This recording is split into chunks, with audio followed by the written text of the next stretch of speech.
প্রবাদ আছে, আমেরিকা যার বন্ধু তার আসলে শত্রুর কোনো প্রয়োজন হয় না। সরকার পতনের পর ডক্টর মোহাম্মদ ইউনূস, নোবেল বিজয়ী ইউনূস যখন বাংলাদেশে ক্ষমতার আসে, কেন্দ্রবিন্দুতে আসে, তখনই দেশে একটা মব কালচার সৃষ্টি হয়, যেখানে অসংখ্য সাধারণ মানুষ প্রাণ হারায়। সবচেয়ে বিদারণ ঘটনাটা ঘটে হচ্ছে অসংখ্য শিশু হামের কারণে হসপিটালে মৃত্যুবরণ করে। এতে সাধারণ মানুষের মনও একটা ক্ষোভ ছিল, যার সন্তান সেই বুঝে এর কষ্টের জ্বালা।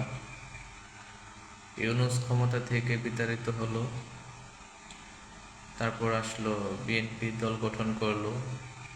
তো সেক্ষেত্রে ইউনূস আমেরিকার সাথে একটি বাণিজ্য চুক্তি করে গিয়েছিল, যেটা প্রত্যেকটা বাংলাদেশের মানুষের নাগরিকই জানা উচিত,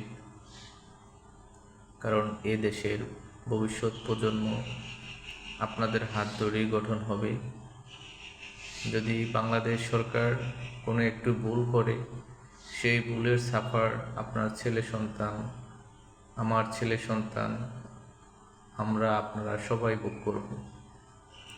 সেক্ষেত্রে বাণিজ্য চুক্তি হয়েছে। বর্তমান যে দল বিএনপি ক্ষমতায় আছে, তাদের কাছে সমগ্র বাংলাদেশের সাধারণ নাগরিকের পক্ষ থেকে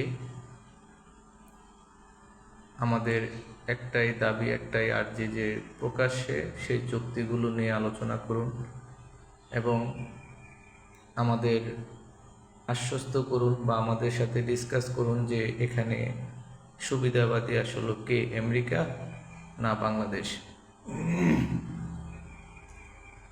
তার মাঝে শোনা যাচ্ছে যে বঙ্গোপসাগরের নিচে যে খনিজ সম্পদ রয়েছে, এটা বাংলাদেশ না তৃতীয় পক্ষ, এটা নিয়েও একটা মিডিয়া বা নিউজ হচ্ছে, আমরা দেখতে পাচ্ছি।